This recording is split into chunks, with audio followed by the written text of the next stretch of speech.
Stars forum एक NGO form हुआ है 2010 में। इसका प्रमुख उद्देश्य है ग्रामीण क्षेत्र में जो कौशल प्रशिक्षण देना है। इसके लिए अलग अलग एनजीओ जो हर छोटे गांव में या छोटे शहरों में है उनको एक साथ इकट्ठा करना और उन लोगों को एक दूसरे से जुड़ के उनकी जो इन्फॉर्मेशन है एक दूसरे में बांट लेना।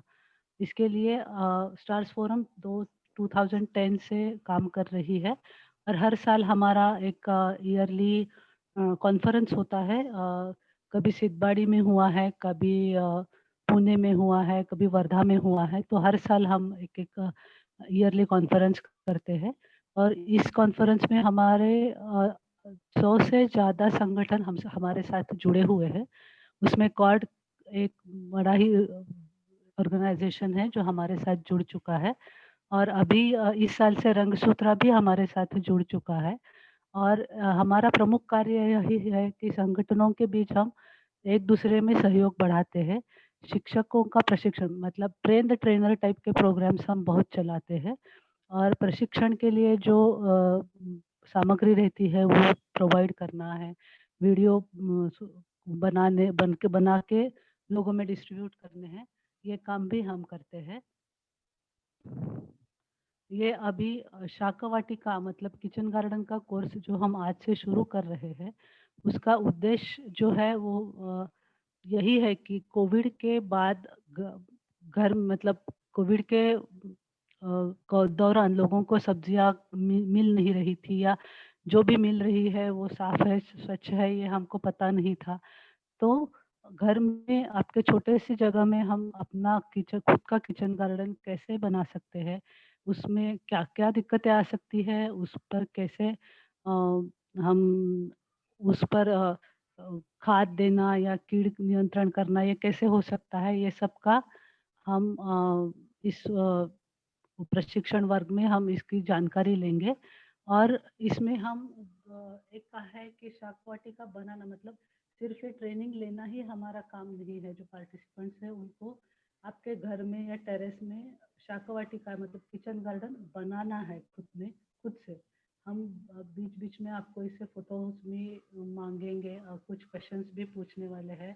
तो ये सब भी आपको आंसर देने हैं हमको। और 3 महीने के लिए ये कोर्स चलेगा। अभी आज शुरू हो रहा है तो हर 15 दिन में हर मंगलवार को हम 4 से 5 बजे तक का एक लेक्चर रहेगा जिसमें हमारे कोई ना कोई एक्सपर्ट एक एक सब्जेक्ट में आपको ट्रेनिंग देंगे।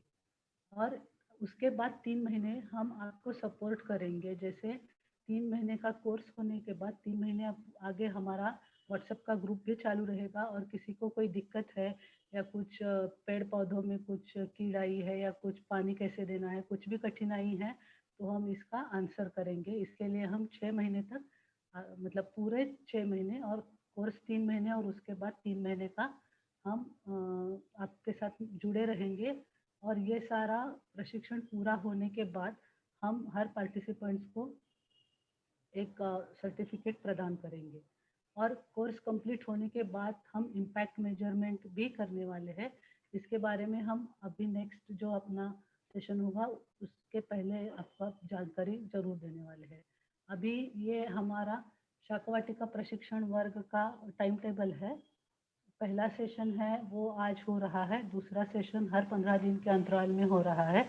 लास्ट सेशन जो है वो 28 अप्रैल को हो जाएगा। ये जो प्रशिक्षण में भाग लेने वाले हैं मतलब जो अब हमारे एक्सपर्ट्स है, ये वैशाली गवंडी है, रंजीत है और गणेश बिंगे है। मैं तीनों को रिक्वेस्ट करती हूँ कि आप रंजीत, ये रंजीत शानबाग है और आज का सेशन यही लेने वाले हैं। वैशाली गवंडी, वैशाली चैतन्य, हाँ हाँ, ये भी हमारी एक्सपर्ट है। ये दोनों विज्ञान आश्रम से है। और गणेश शायद नहीं ज्वाइन हुए हैं क्या?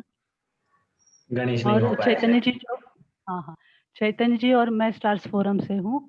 हम आप सबको नमस्ते बोलते हैं, हरिओम। और हम, हाँ मैडम, हाँ, हमारे मृणालिनी निगड़े करके एक है जो ग्लोबल ग्रीन इनिशिएटिव की तरफ से हमें ज्वाइन हुई है और एक्चुअली उन्होंने ही इंसिस्ट करके ये आज का कोर्स शुरू हो रहा है, तो मैं मृणालिनी जी को भी धन्यवाद देती हूँ। और गणेश आप आए हैं क्या? हाँ, गणेश पिंगळे है, ये हमारे एक एक्सपर्ट है, मतलब रंजीत है, गणेश है और वैशाली है। हमारे एक्सपर्ट है जो एक-एक करके हमारा सेशन लेने वाले हैं। तो अभी मैं हमारा स्टार्स फोरम का इंट्रोडक्शन और ये खत्म हो चुका है। मैं रंजीत सर का प्रेजेंटेशन दिखाने जा रही हूँ।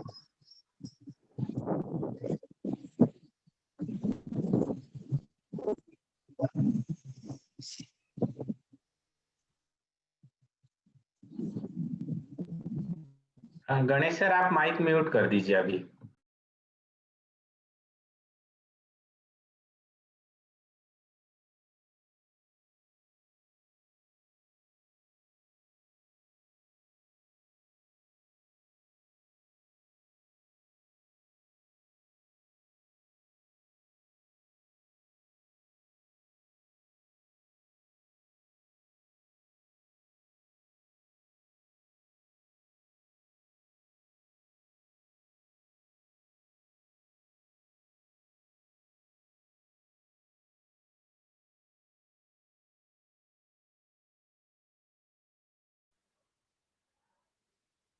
भक्ति रंजीत का आवाज सुनाई नहीं दे रहा है।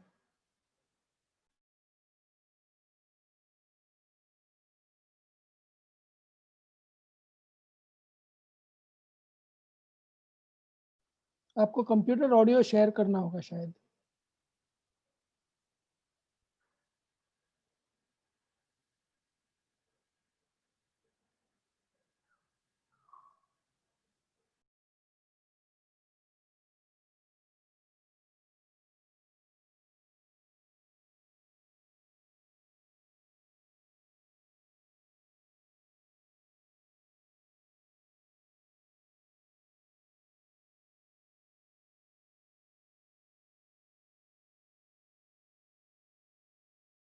नमस्कार, मैं रणजीत शानभाग स्टार्स फोरम और विज्ञान आश्रम की ओर से आप सभी का शाक वाटिका के इस ऑनलाइन ट्रेनिंग प्रोग्राम में स्वागत करता हूं।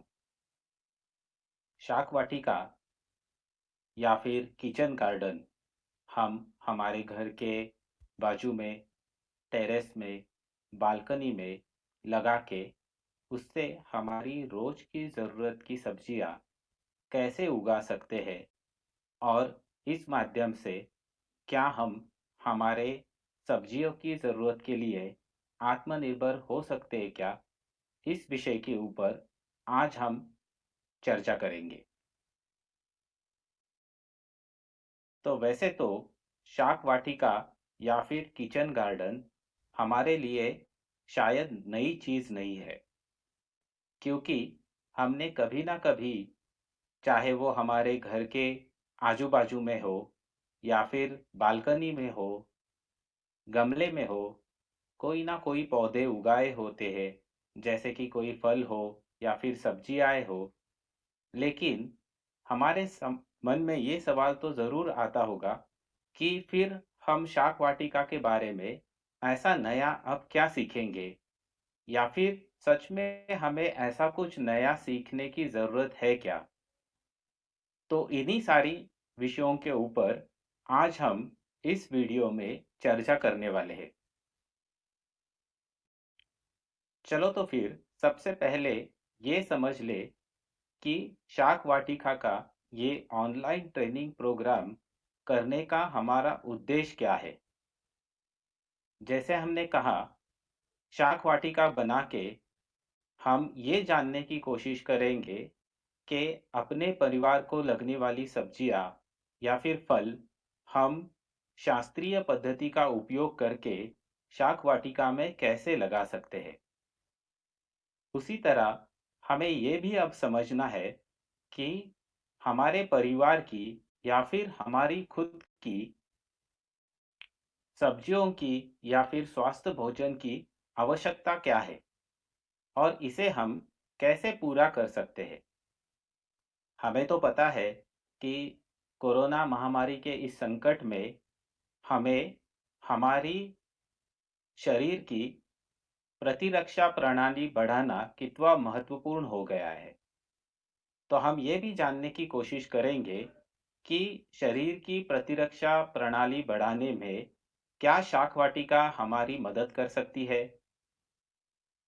इसी के साथ हमारा ये भी एक उद्देश्य होगा कि घर के बाजू में या फिर टेरेस के ऊपर शाक वाटिका का उपयोग करके हम पोषण के साथ-साथ पैसे की कुछ बचत कर सकते हैं क्या?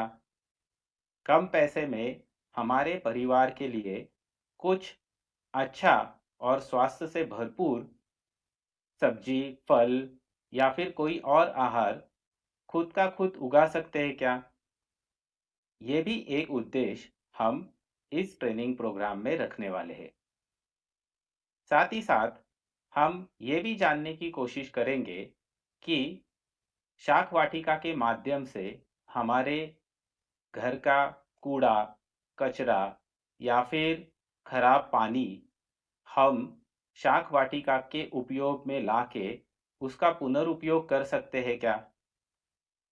ऑर्गेनिक फार्मिंग मतलब जैविक खेती के कुछ मूल तत्व समझ के हम उनका उपयोग शाक वाटिका में करके रसायन मुक्त सब्जियां उगा सकते हैं क्या? तो ये सारे उद्देश्य सामने रख के हम इस ट्रेनिंग प्रोग्राम के माध्यम से आपको कुछ नई बातें बताने की कोशिश करेंगे।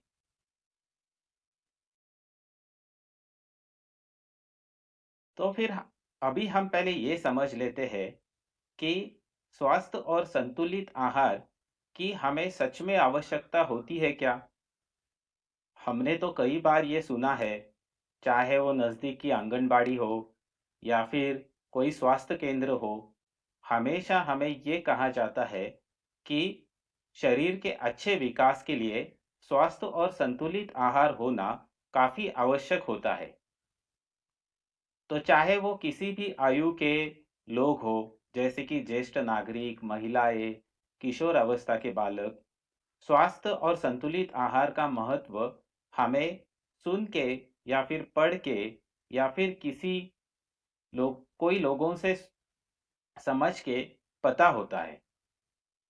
जैसे कि हमें ये पता होता है या फिर होना बहुत ज़रूरी है कि ज्येष्ठ नागरिक हो तो उनको शारीरिक रूप से सक्रिय रहने के लिए, मजबूत रहने के लिए स्वस्थ और संतुलित आहार ज़रूरी है। उसी तरह से महिलाओं को प्रजनन के लिए, स्तनपान के लिए, बच्चों के पालन के लिए स्वस्थ और संतुलित आहार लेना काफ़ी आवश्यक होता है। किशोर अवस्था के बच्चे हो या फिर बाल्यावस्था के बच्चे हो, उनको भी रोग प्रतिकारक शक्ति के लिए, उनके शारीरिक और मानसिक वृद्धि के लिए संतुलित आहार की काफ़ी आवश्यकता होती है। तो अगर हमें ये समझ में आ रहा है कि सभी आयु के, सभी वर्ग के लोगों को संतुलित आहार ज़रूरी है, तो फिर हमें थोड़ा-सा ये भी समझना है कि संतुलित आहार मतलब क्या है? तो इस विषय पे हम थोड़ी विस्तार से चर्चा करेंगे कि संतुलित आहार क्या होता है और इसमें हरी सब्जियां या फिर फलों का कार्य क्या है। अभी हाल ही में भारत में पूरे देश भर किए गए हैं एक सर्वेक्षण में ऐसा पता चला है कि भारत में स्वस्थ और संतुलित आहार की काफी बड़े पैमाने पे कमी है। ये कमी क्यों महसूस हो रही है? आज़ादी के 70-75 साल बाद भी हम जो आहार ले रहे हैं, उसमें कई सारी चीज़ों की कमी होने के वजह से हमें बहुत सारी बीमारियों को सामने जाना ह पड़ रहा है। जैसे कि पर्याप्त मात्रा में आयरन ना होना, ये एक एनीमिया नाम के बीमारी को बढ़ावा देता है। एनीमिया मतलब शरीर में कमजोरी होना। उसी तरह से विभिन्न प्रकार के विटामिन जो कि शरीर की प्रतिरक्षा प्रणाली बढ़ाने में या फिर कुछ रोग जैसे कि बेरी-बेरी हो, स्कर्वी हो, गर्भपात जैसी बीमारी हो, इनसे बचाने में हमें बहुत कारगर होते हैं। लेकिन विटामिन की भी कमी हमारे आहार में पाई जाती है। हम कई बार सुनते हैं कि कैल्शियम शरीर के विकास में, हड्डियों के स्वास्थ्य के लिए, हड्डियों को मजबूत करने के लिए काफ़ी महत्वपूर्ण होता है। और ये कैल्शियम भी हमें सब्जियों से या फिर संतुलित आहार से मिलता है।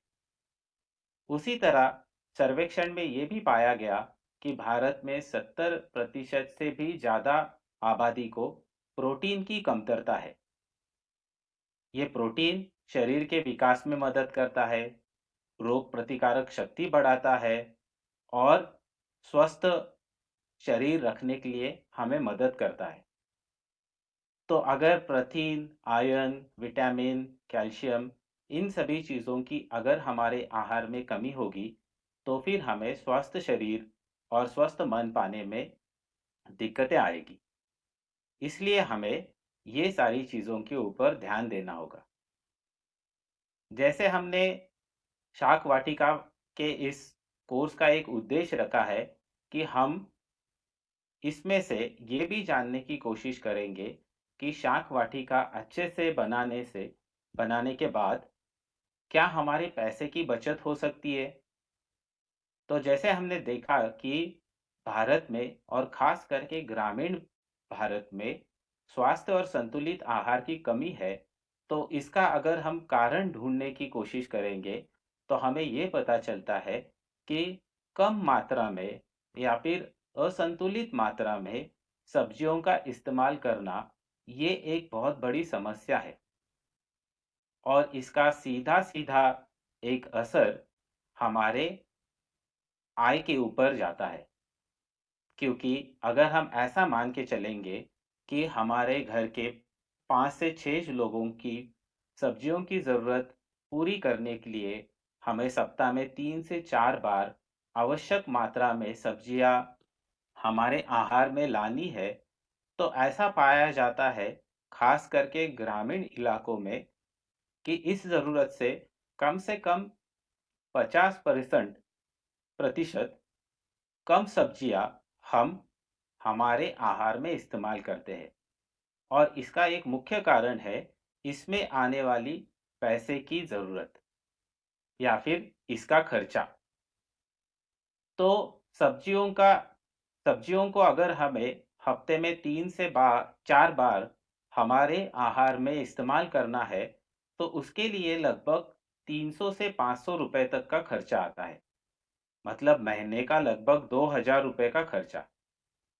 और इतना ज़्यादा खर्चा हम ग्रामीण भागों में या फिर जहाँ पे हमारी आय कम है, उस भागों में करना हमें मुमकिन नहीं हो पाता। तो फिर इन सब्जियों का उपयोग हम करना या तो कम कर देते हैं या फिर बिल्कुल नहीं करते। और इससे हमारे स्वास्थ्य के ऊपर बहुत बुरा असर पड़ता है। तो क्या हम ऐसा सोच सकते हैं कि शाक वाटिका का उपयोग करके हम महीने के 1500 से लेके 2000 रुपए तक की बचत कर सकते हैं? और अगर हम ऐसा कर पाए, तो ना ही हमारी पैसे की बचत होगी, बल्कि हमें स्वास्थ्य और ताज़ी सब्जियां हमारे आहार में इस्तेमाल करने के लिए मिलेगी। तो ये करने के लिए हमें क्या करना होगा, ये भी हम थोड़ा-सा जान लेंगे।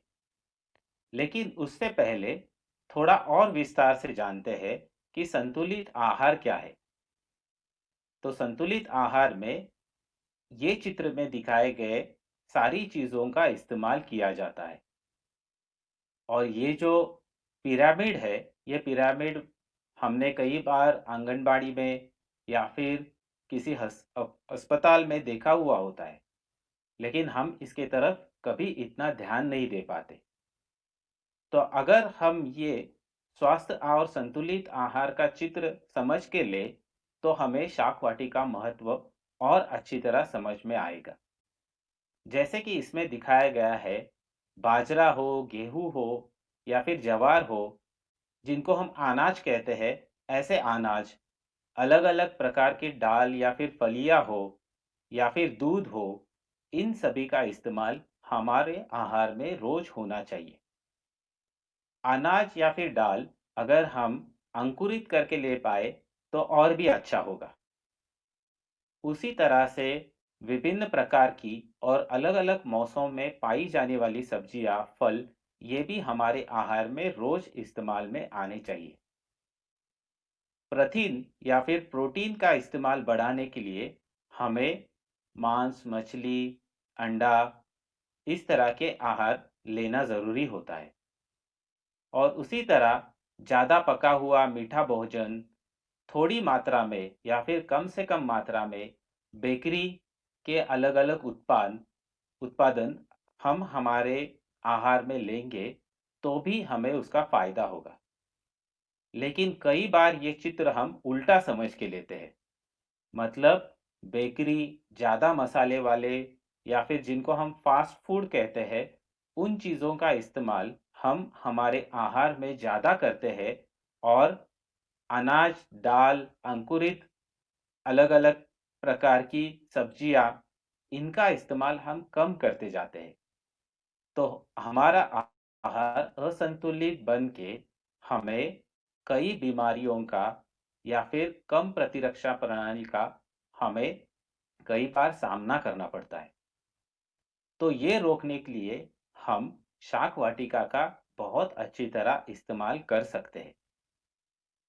अगर हम इसको थोड़ा और विस्तार से जानेंगे, तो हमें ये पता चलेगा कि हरी सब्जियाँ और फल हमें कई प्रकार के पोषण मूल्य और जीवन सत्व देते हैं।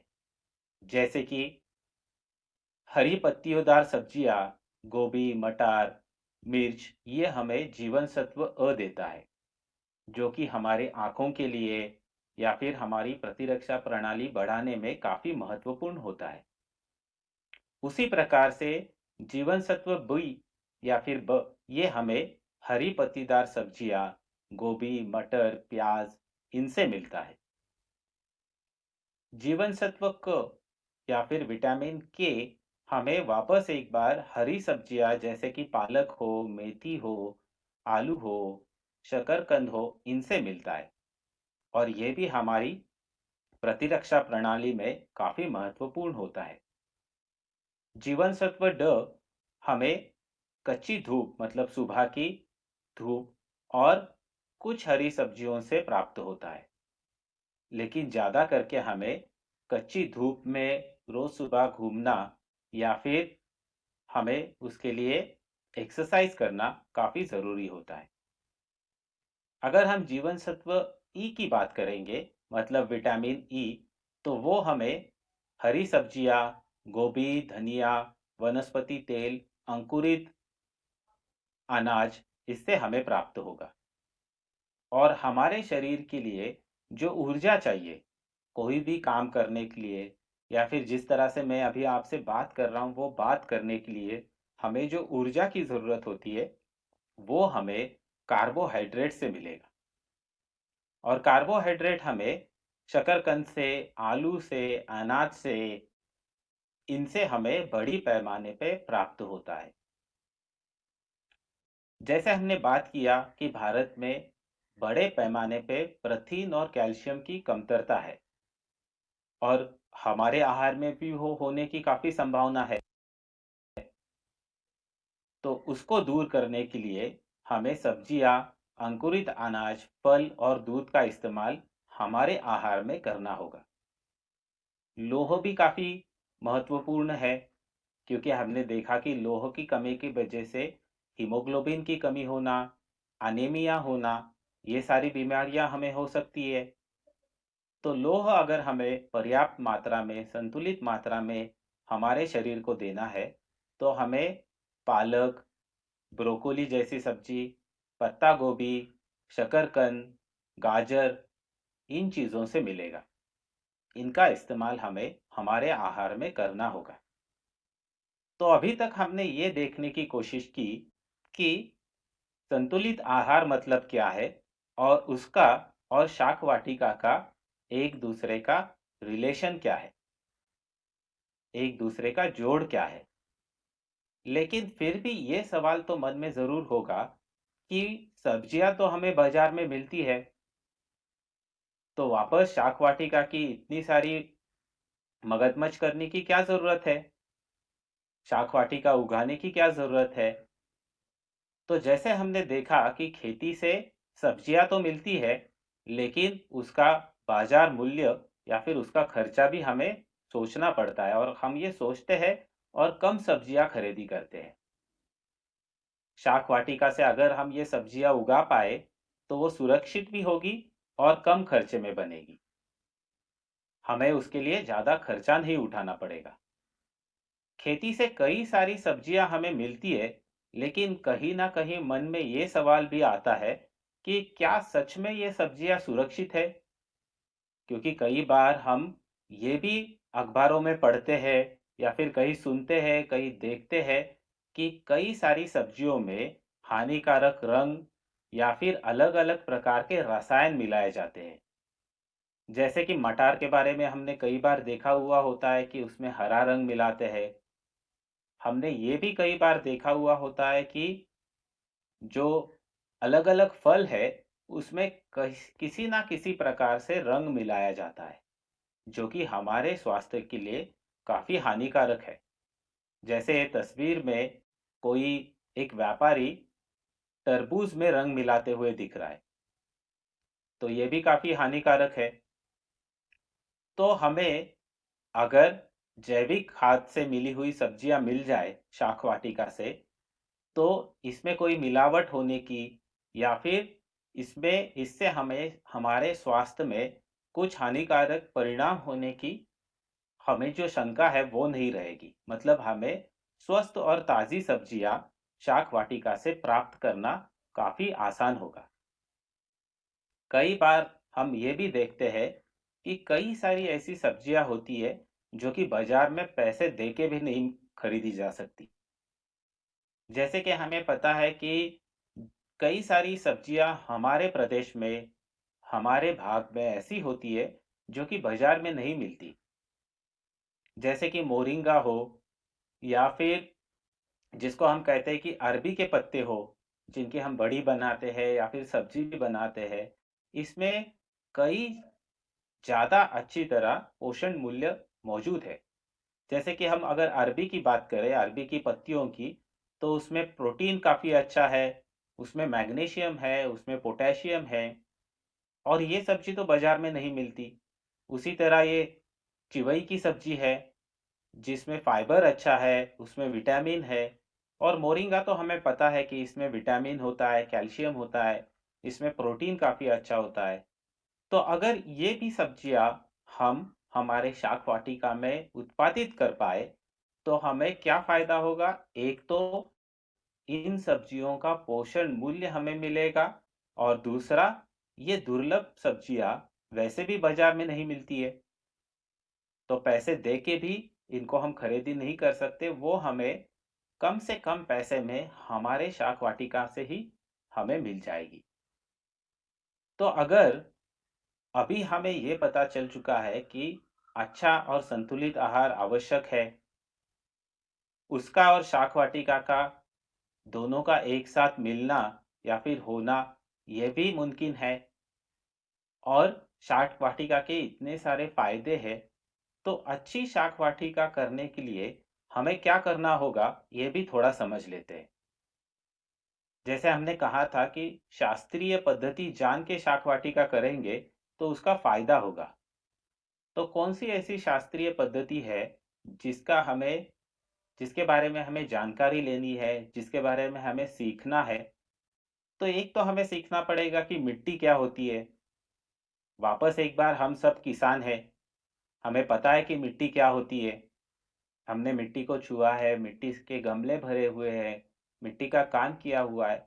लेकिन फिर भी हमारे क्षेत्र में पानी जाने वाली जो मिट्टी है, उसका हम इस्तेमाल शाक वाटिका में और अच्छी तरह कैसे कर सकते हैं, ये हम इस शाक वाटिका के कोर्स में सीखेंगे। पारंपरिक जो सब्जियां हैं, मतलब हमारे प्रदेश की सब्जियां, उसको शाक वाटिका में कैसे लाए? उसी तरह बाजार में मिलने वाली जो सब्जियां हैं, उसको उगाने की तकनीकी क्या है, ये भी हम जानेंगे। उससे आहार का पोषण मूल्य कैसे बढ़ेगा, इस पे भी हमने चर्चा की और ये भी हम आगे और थोड़ी और गहराई में जानेंगे। और ये सब कुछ करते वक्त हमें स्वादिष्ट और पोषण मूल्य से भरपूर खाना कैसे मिलेगा, ये भी जानेंगे। तो ये सारी सब्जियां हम शाक वाटिका में उगा सकते हैं। चाहे वो फल वर्ग की सब्जियां हो, बेल वर्ग की सब्जियां हो, हरी पत्ती वाली सब्जियां हो, कंद हो या फिर चिरथाई मतलब अलग-अलग सीजन में या फिर एक बार लगाने के बाद हमेशा आने वाली सब्जियां हो। इनका इस्तेमाल हम शाक वाटिका में कर सकते हैं। लेकिन एक समस्या हमें सबको आती है। हमें शाक वाटिका निरंतर बनाने में कुछ दिक्कतें आती रहती है। ये दिक्कतें कौन सी है, अगर इस पे भी अगर हम थोड़ा सा विचार करें, ये दिक्कतें कम से कम आए या फिर आए ना, ऐसी कोशिश करें तो हमें और अच्छा फायदा होगा। तो शाक वाटिका में हमें ये देखना पड़ेगा कि नए पौधे हम किस तरह से लगाएं ताकि उनका पोषण अच्छी तरह हो सके। उसी तरह अगर हम पहले पके हुए और पूरी तरह से पके हुए फल ले, उसको अच्छे से रखें, उसमें से बीज निकालें, तो हमें हर साल बीज मिलते रहेंगे।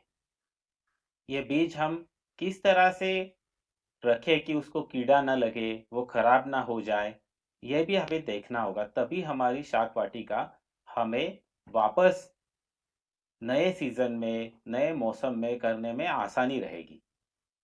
इसकी बिक्री हम कर सकते हैं क्या इन बीजों की, ताकि हमारे आजू-बाजू के लोगों को भी ये प्राप्त हो, हमें भी कुछ पैसे मिले, ये भी हम देखेंगे। इसकी पानी की व्यवस्था कैसी होगी, इसकी में खाद की व्यवस्था कैसे होगी, इसमें अगर कोई कीड़ आती है, कोई कीटक आते हैं तो उनकी व्यवस्था कैसी होगी, इन सब विषयों के ऊपर हम इस ऑनलाइन कोर्स में चर्चा करेंगे। और इसकी जानकारी हमने जो हमारे अनुभव से ली है, ये हम आपके साथ बाँटेंगे, ताकि आपकी शाक वाटिका निरंतर बनी रहे। नहीं तो सिर्फ बारिश के मौसम में शाक वाटिका बनती है और धूप में वो सूख जाती है, हम उसके तरफ ध्यान नहीं देते और अगले साल हमें वो पूरी तरह से वापस शुरू करनी पड़ती है।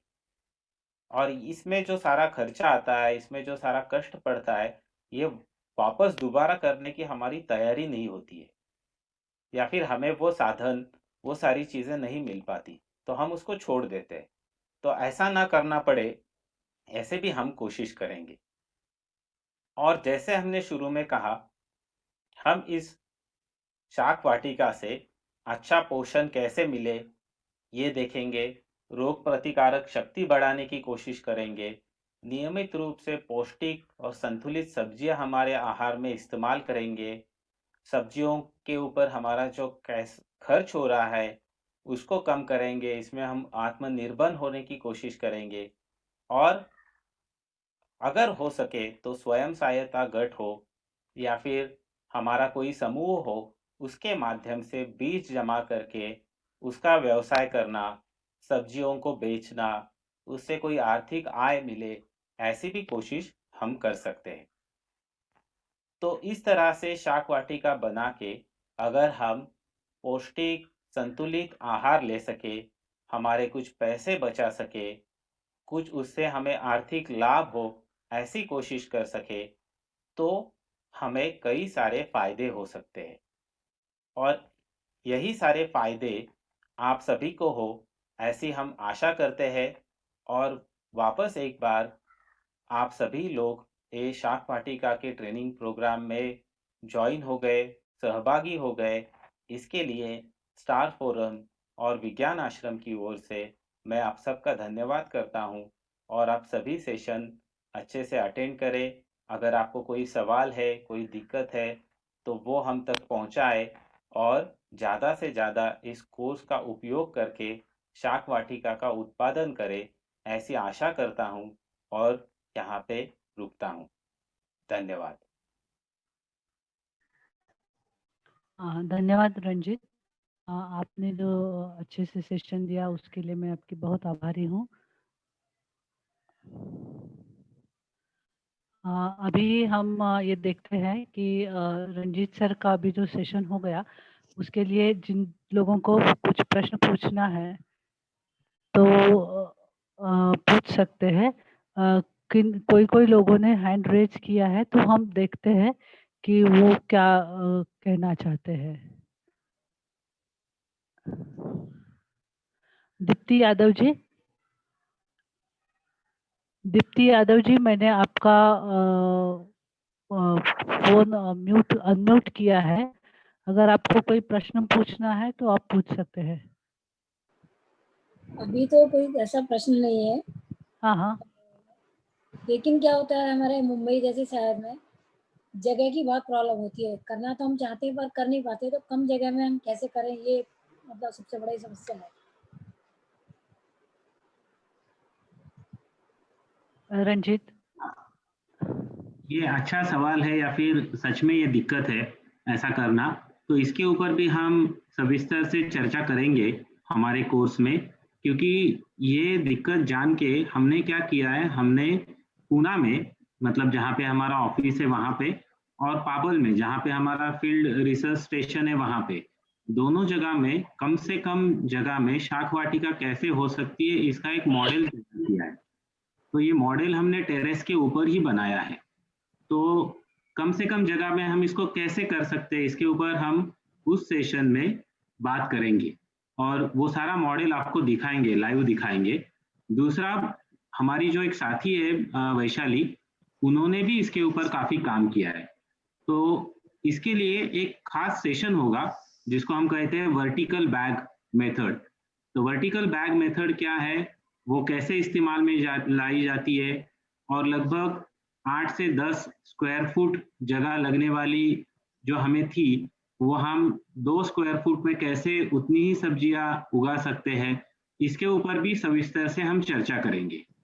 तो ये आपने जो सवाल पूछा या फिर आपने जो आपकी दिक्कत बताई, ये बिल्कुल वाजिब है। इसके ऊपर हम सविस्तर से आने वाले एक सेशन में चर्चा करेंगे। बहुत बहुत धन्यवाद सर।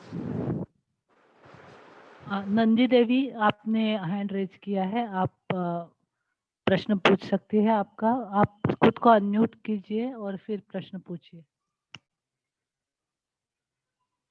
जगह तो है मैडम, जो हमारी खेती बाड़ी तो हम सभी उगाते हैं, साग सब्जियां उगाते हैं, बट क्या वो कीड़ा काट जाता है, सारा सब कीड़ा काट देता है। हाँ बिल्कुल सही है, और ये एक काफी बड़ी समस्या भी है, खास करके शाक वाटिका में। सर उससे ज्यादा तो चूहे। अच्छा, हाँ, चूहों की भी दिक्कत रहती है शाक वाटिका में, क्योंकि कई बार क्या होता है ना कि हम घर के नजदीक कुछ खाना फेंक देते हैं, कुछ कूड़ा कचरा फेंक देते हैं, तो घर के नजदीक चूहे भी काफी होते हैं। तो कचरा कीड़े के ऊपर बात करेंगे तब हम आपका जो ये सवाल है इसमें और गहराई में बात करेंगे, इसकी हम जानकारी लेके रखेंगे कि शाक वाटिका में अगर हमें चूहों से दिक्कत है, उसको अगर हमें दूर करना है चूहों की दिक्कत, तो हम क्या क्या कर सकते हैं। मतलब इससे पहले जो हमने कोर्स लिया था उसमें चूहों के ऊपर ज्यादा बात नहीं की थी, लेकिन अभी जो आपने हमें बता दिया कि आपके यहाँ पे ये समस्या है, तो अभी हम उसकी तैयारी करके ही एक सेशन उसके लिए लेंगे, तो उसके ऊपर हम बात करेंगे आपसे।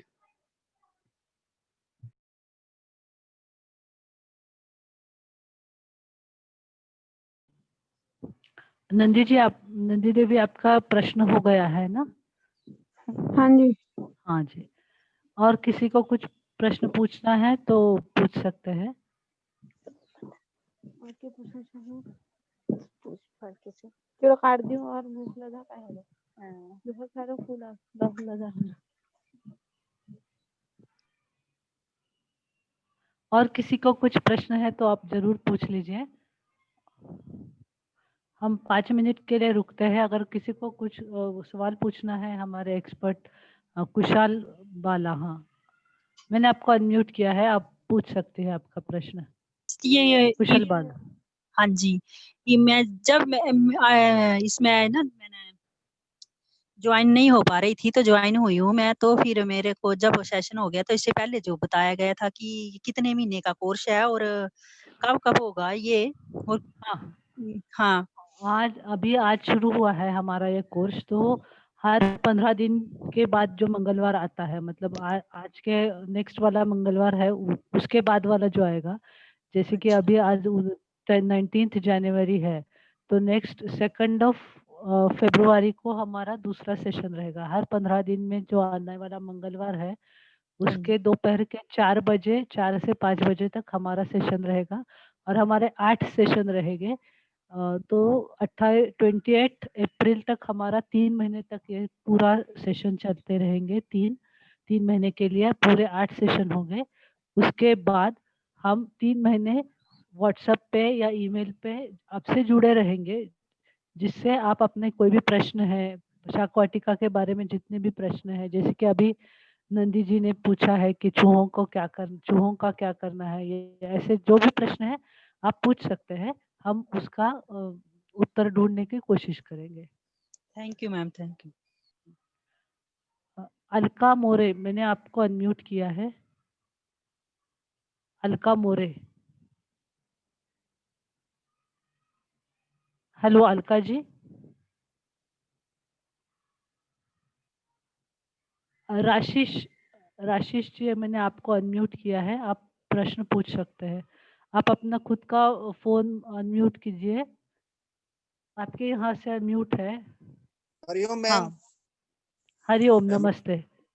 मेरा नाम राशीष मिश्रा और मैं कॉड हिमाचल से बोल रहा हूँ। ठीक है, हाँ बोलिए। जैसा कि हमने अभी जो अभी आज शुरुआती दौर में काफी लोग जुड़े हुए, सबसे पहले मैं आप सभी का धन्यवाद करता हूँ और सभी जो फार्मर्स हमारे जगह जगह से जुड़े हुए हैं उन सबका धन्यवाद करता हूँ।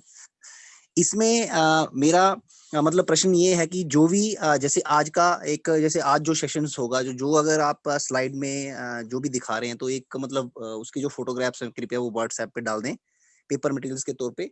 और दूसरा मेरा प्रश्न ये है कि जैसे अभी हमारा आने वाला सीजन जो है वो मतलब रबी सीजन ऑफ हो गया, खरीफ सीजन आने वाला है। तो हमारे मैम यहाँ क्या होता है कि हम यहाँ पहाड़ी क्षेत्र में हैं क्योंकि बारिश बहुत ज्यादा होती है और इरिगेटेड लैंड भी है हमारी, जहाँ जिस एरिया में हम काम करते हैं या रहते हैं।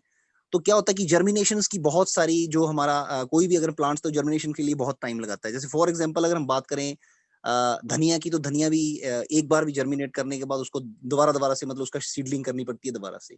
और अब जो भिंडी वाली है, भिंडी की जब नेक्स्ट जब हमारा सीजन आता है इसमें भी खरीफ सीजन में, तो जब भिंडी लगाते हैं तो मोस्टली हमारे किसानों की यही समस्याएं रहती हैं कि सर ये भिंडी का बीज कौन सा था, कि मतलब जर्मिनेट ही नहीं हो रहा है, क्योंकि बार बार उनको लगाना पड़ता है। तो थोड़ा काइंडली जब भी अभी हमारे नेक्स्ट सेशन जब वेजिटेबल्स पे चलें, तो कृपया थोड़ा सा हमारा ये टेम्परेचर और उसका पूरा मतलब हमारा सेशन जो उस तरीके से हो, ताकि हमें आने वाले समय में ऐसी समस्याओं का सामना ना करना पड़े। ये मेरा मतलब पर्सनल भी है और बाकी फील्ड से रिलेटेड भी एक प्रश्न है आपके साथ, तो कृपया हमें उसके लिए गाइड किया जाए। हाँ राशिश जी, आपने बिल्कुल सही कहा। हम भी जब कॉर्ड आए थे 2016 में, तब हमने थोड़ा सा घूम के देखा तो काफ़ी मुश्किल है। मतलब हम तो यहाँ पे काफ़ी आसानी से किसानी कर पाते हैं, लेकिन जो भी उत्तराखंड से बच्चे हमारे पास सीखने के लिए आते हैं या फिर हम भी आए थे, तो उन्होंने हमें समझाया, हमने भी देखा कि काफ़ी मुश्किल होती है। तो हम उसके ऊपर आपने जैसे कहा वैसे एक सेशन तो लेंगे और हम कोशिश करेंगे कि एक जो टेक्नोलॉजी है जिसको एक तकनीकी है जिसको हम ह्यूमिड चेम्बर कहते हैं या फिर हम मराठी में उसको आर्द्रता कक्ष कहते हैं। मेरे ख्याल से ह्यूमिडिटी को हिंदी में भी आर्द्रता ही कहा जाता है ना आपके यहाँ पे? जी जी सर जी। हाँ, तो आर्द्रता कक्ष नाम की एक तकनीकी है जो कि अपनी स्टार फोरम की ही एक सहयोगी संस्था है, आरती नाम की, उन्होंने उसको डेवलप किया है और उसके ऊपर हम सविस्तर से चर्चा करेंगे। हम कुछ उसके प्रयोग भी करके देख सकते हैं इस कोर्स के माध्यम से कि ये जो ह्यूमिड चेम्बर टेक्नोलॉजी है उसका इस्तेमाल हम शाक वाटिका में कैसे कर सकते हैं। लेकिन इसका अगर इस्तेमाल सक्सेस हो गया, सफलता से हमने कर दिया, तो काफ़ी हमारी दिक्कत है जर्मिनेशन की मेरे ख्याल से सॉल्व हो जाएगी। तो हम उसके ऊपर पिछले बार हमने कोर्स में उसके ऊपर चर्चा की थी, लेकिन इतनी नहीं की थी क्योंकि महाराष्ट्र में उसका इस्तेमाल इतना ज़्यादा नहीं किया जाता। लेकिन इसके ऊपर हम विस्तार से अभी इस ट्रेनिंग में उसके ऊपर हम चर्चा करेंगे। उसके लिए अगर आरती से भी अगर हमारे साथ कोई जुड़ जाए तो वो भी हम कोशिश करेंगे कि वो भी आके हमें उनकी ये तकनीकी सिखाए। लेकिन आपने काफ़ी अच्छा कहा और इसके ऊपर हम ज़रूर ज़्यादा जोर देंगे इस बार कि पहाड़ी क्षेत्र में हम कैसे शाक वाटिका कर सके। क्योंकि सर मेरे मन में प्रश्न इसलिए आया, सॉरी थोड़ा मैं बोलना चाहूंगा, क्योंकि मैं पिछले लगभग 3 साल से उत्तराखंड भी विजिट करता हूँ और हिमाचल में भी हम काम करते हैं। तो अगर उत्तराखंड एक तो चलो क्या बोल सकते हैं कि वहाँ का सॉइल बहुत अच्छा है और उत्तराखंड की जो जगह भूमि है बहुत अच्छी है, क्योंकि वहाँ पर ऑर्गेनिक की ही खेती अभी तक मैं बोल सकूं कि वहाँ पर यूरिया और इस टाइप का कोई भी मतलब फर्टिलाइजर यूज नहीं होता है। हिमाचल में क्या है कि हिमाचल हम कोशिश करते हैं, लोगों को समझाते भी हैं, पर फिर भी वहाँ कहीं ना कहीं से कुछ ना कुछ होता रहता है। तो बोलने का मतलब यही है कि जर्मिनेशन की समस्या अगर मैं देखूं तो उत्तराखंड में इतना अच्छी मतलब फसल होती है वहां पे कि सीड्स लगाया नहीं, क्योंकि हमने प्रैक्टिकल भी लोगों से भी करवाया हुआ है। वहां क्या होता है कि अगर अपने जो सीड्स हैं उनके बहुत अच्छे और वो बहुत अच्छी खेती वहां पे होती है और किसानों की बहुत अच्छी मेहनत होती है। हम यहाँ पे इतना अच्छा मेहनत भी करते हैं, पर उसके कंपैरिजन टू जर्मिनेशन की समस्या हमारे सामने में बहुत सारी दिखने को आती है। तो इसीलिए मैंने ये आपको बताया सर। थैंक यू सर, मेरा यही प्रश्न था। हाँ, और आपने जो पूछा था कि ये जो प्रेजेंटेशन हुआ है उसका लिंक मिलेगा क्या, तो मैं 2 बातें बताऊंगी कि ये जो अभी हमारा सेशन हुआ है उसका रिकॉर्डिंग हो रहा है। तो सेशन पूरा होने के बाद 1-2 दिन में हम ये रिकॉर्डिंग पूरा हमारे यूट्यूब चैनल पे अपलोड करेंगे और फिर ये आपको लिंक भेजा जाएगा हमारे व्हाट्सएप ग्रुप पे। ये तो पूरा सेशन ही आपको देखने को फिर से मिलेगा। और दूसरी बात है, कभी-कभी सिर्फ प्रेजेंटेशन पीपीटी जो है वो भी सब लोगों को लगता है दूसरों को समझाने के लिए या किसी को दिखाना है ऐसा कुछ, तो हम पीपीटी भी शेयर करते हैं ग्रुप पे। तो पीपीटी भी आपको मिलेगी और रिकॉर्डिंग भी आपको 2 दिन के बाद ज़रूर मिलेगी। धन्यवाद। अभी मृणालिनी निगड़े जी है, उनको मैं अनम्यूट कर रही हूँ। मृणालिनी जी बात कर लीजिए। नमस्ते। मेरे 3 सवाल हैं। पहला सवाल है, जो फार्मर्स ट्रेडिशनल फार्मिंग करते हैं तो उनके पास लैंड तो काफ़ी होती है, तो उसमें कुछ लेयरिंग करके हमारी मतलब जो हमने अभी सीखने वाले हैं वो शेयर किया जा सकता है कि ये पॉसिबल है, आप जो फार्मिंग कर रहे हो उसमें ये ऐड कर सकते हैं एक पोर्शन ऑफ लैंड, क्योंकि वो बिलीव नहीं करते कि ये ऐसा कुछ पॉसिबल होगा। तो पहला ये सवाल है। दूसरा सवाल मेरा है कि जहाँ पथरी ज़मीन है, क्या वहाँ पे सब्जियाँ उगाई जा सकती है?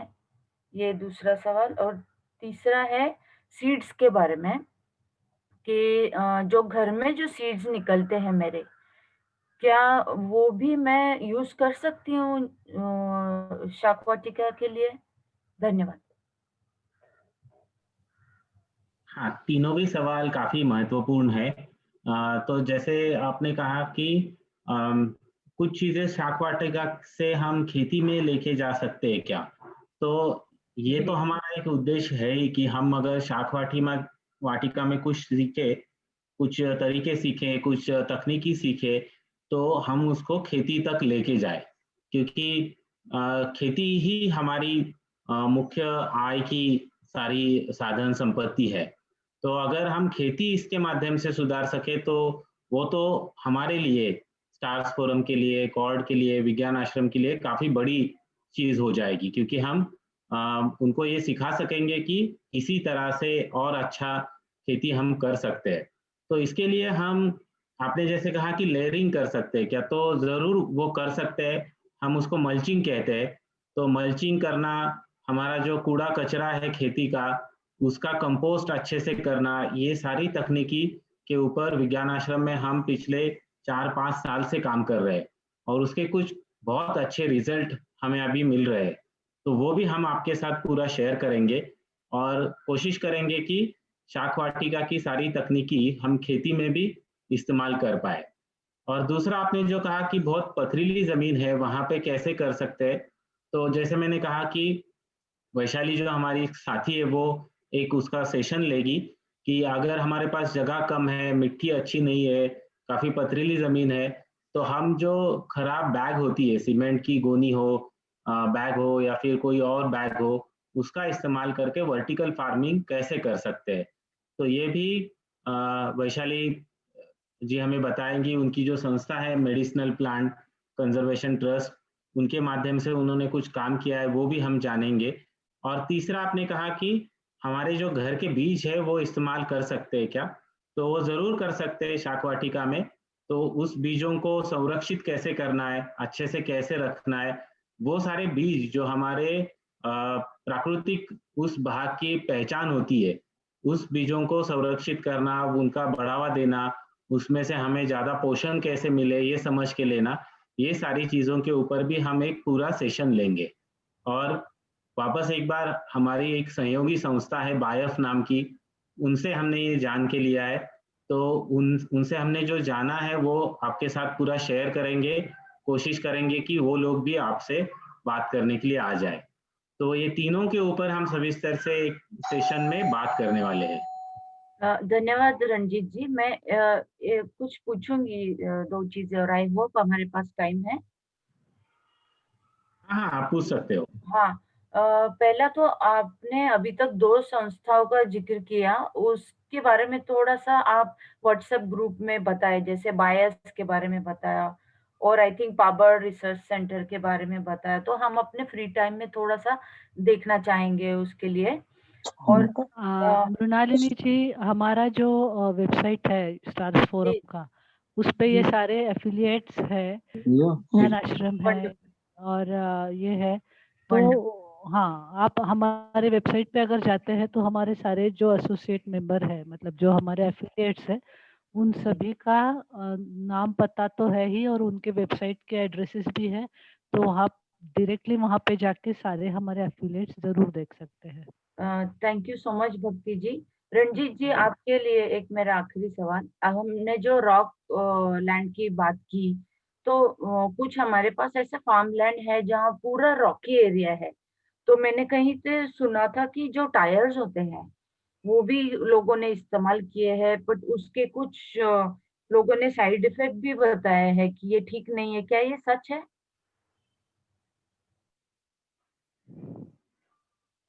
रंजीत, अनम्यूट कर दीजिए। तो ये कुछ हद तक तो बिल्कुल सच है, क्योंकि क्या होता है कि टायर हो या फिर प्लास्टिक हो, इससे उसके अंदर जो भी पॉलीमर्स है, जो भी केमिकल है, रसायन है, वो धीरे धीरे डिजॉल्व होके मिट्टी में आ जाते हैं। तो क्या होता है ना कि फिर अगर ऐसे पॉलीमर्स जो कि कंपोस्ट होने में दिक्कत है, जो कि इस्तेमाल में पुनर्वापर में जल्दी नहीं ला सकते, इससे थोड़ा थोड़ा फिर हमारे जो मिट्टी के जैविक गुण है, जैसे कि उसमें जो सूक्ष्म जीव है, उनके ऊपर असर होना शुरू होता है। तो इससे समय लगता है ये कंपोस्ट होने में, इसका असर होने में, लेकिन अगर हमारे पास दूसरा विकल्प मौजूद है तो हम उसका इस्तेमाल ज़्यादा अच्छी तरीके से कर सकते हैं। तो खेती में अगर हमें पथरीली ज़मीन के ऊपर किसानी करनी है, खेती करनी है, तो हम ये देखते हैं कि वहाँ का जो वाटर होल्डिंग कैपेसिटी है, पानी धारण क्षमता जो है मिट्टी की, उसको हम कैसे बढ़ावा दें, वो कैसे बढ़े। और दूसरा उसमें जो ऑर्गेनिक कार्बन है, मतलब जो उसमें मिट्टी में जो कर्ब है, वो हम कैसे बढ़ाएं। तो जब हम खाद के बारे में चर्चा करेंगे, क्योंकि शाक वाटिका के खाद के सेशन में हम इसी के ऊपर जोर देने वाले हैं। हम केमिकल फर्टिलाइजर या फिर सिंथेटिक फर्टिलाइजर का इस्तेमाल ना करके शाक वाटिका में जैविक पद्धति से ही कैसे मिट्टी को सुधारा जा सकता है, इसके ऊपर ही हम ज़्यादा बात करने वाले हैं। तो उस सेशन में आपको आपका जो ये सवाल है, इसमें कई सारे आपको जवाब मिल जाएंगे। अगर कुछ दिक्कतें आती है तो उस समय हम उसके ऊपर डिटेल में चर्चा भी करेंगे। शुक्रिया। Thank you Mrinalini. अलका मोरे जी है जिन्होंने हैंड रेज किया था। अलका जी, आपको कुछ पूछना है?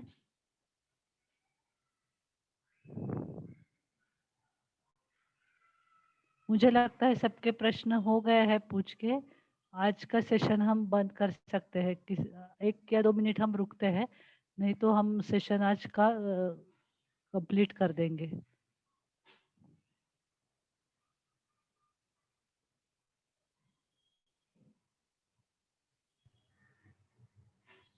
रणजीत जी, हमारे पास अगर अभी टाइम है, हम खाली बैठे, तो मैं एक और सवाल कर सकती हूँ? हाँ बिल्कुल। जी। आपके पास फार्मर्स के लिए कुछ ट्रेनिंग प्रोग्राम्स है? मैं कुछ फार्मर्स से जुड़ी हुई हूँ अपने विलेज में। तो धीरे-धीरे हम एक ग्रुप भी बनाने की कोशिश कर रहे हैं, वहाँ पे काफ़ी सारी समस्याएँ हैं। तो हाँ, हाँ। आपके कुछ अगर सेशंस हैं तो हमें ज़रूर बताइएगा। उनके लिए हाँ, ट्रेनिंग सेशंस है। हाँ, कुछ सेशन शुरू रहते हैं हमारे, जैसे कि जो गणेश है हमारे साथी, वो पाबड़ में विज्ञान आश्रम में पूरे जो फार्मर्स ट्रेनिंग है वो उसका पूरा काम गणेश देखते हैं। तो मैं गणेश से भी बात करूंगा और हमारे इस ग्रुप के ऊपर फार्मर्स ट्रेनिंग के नोटिफिकेशन भी हम भेजेंगे।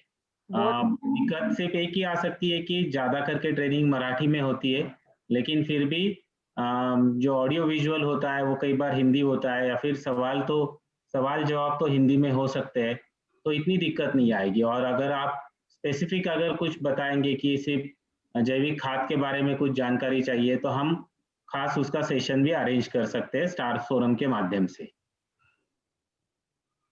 बहुत बहुत बढ़िया रंजीत जी। और कुछ इंटरनेशनल फोरम है रंजीत जी, वहाँ पे बहुत लोगों ने इंटरेस्ट दिखाया है, आप लोग जो काम कर रहे हो। तो अगर ट्रांसलेशन करके सेम वीडियोस आप लोग अपलोड करना चाहते हैं, शेयर करना चाहते हैं, तो ज़रूर बताइएगा। हम कोशिश करेंगे कि किसी को ट्रांसलेशन के लिए दें, ताकि नीचे हेडलाइंस आए फिर वो ट्रांसलेट करके। बिल्कुल, बिल्कुल। उसमें धन्यवाद। हम ज़रूर कोशिश करेंगे। हम हाँ, हाँ, हाँ, यही कोर्स हम अंग्रेजी में करने का भी सोच रहे हैं। किचन गार्डन का ही कोर्स, ये हिंदी खत्म होते ही हम इंग्लिश में करने का विचार कर रहे हैं। जी, हमारे और फोरम मुझे से लगता काफ़ी है, सॉरी, हाँ। हाँ, हाँ, बताइए। तो वही है कि वो लोग काफ़ी इंटरेस्टेड है, बस इंग्लिश सेशन का भी इंतज़ार कर रहे हैं। हाँ, ठीक है। ये अभी हिंदी का पूरा हो जाएगा ना, तब तक थोड़ा ये सेटल होते ही हम इंग्लिश का देख लेंगे। धन्यवाद मृणालिनी जी। मुझे लगता है अभी सबके क्वेश्चन आंसर्स हो चुके हैं, तो हम आज का सेशन यही कंप्लीट करते हैं। नेक्स्ट सेशन हमारा 2 फरवरी को रहेगा, इसी वक्त रहेगा, दोपहर में 4 से 5 बजे तक। तब तक मेरी तरफ से और विज्ञान आश्रम और स्टार्स फोरम की तरफ से हमारी जो टीम है, वैशाली, रंजीत, गणेश और चैतन्य जी, इनकी तरफ से मैं सबको धन्यवाद देती हूँ। और अगर किसी को आज किसी कारणवश ज्वाइन नहीं हो सके हैं, तो वो हमें ग्रुप पे ज़रूर बताइए। हम क्यों नहीं ज्वाइन हो सके इसका ब्यौरा करेंगे और देखेंगे कि नेक्स्ट टाइम आप जुड़ सकते हैं। धन्यवाद। अभी ये मीटिंग खत्म हुआ ऐसा मैं अनाउंस करती हूँ। Thank you. Okay, thank you, bye bye.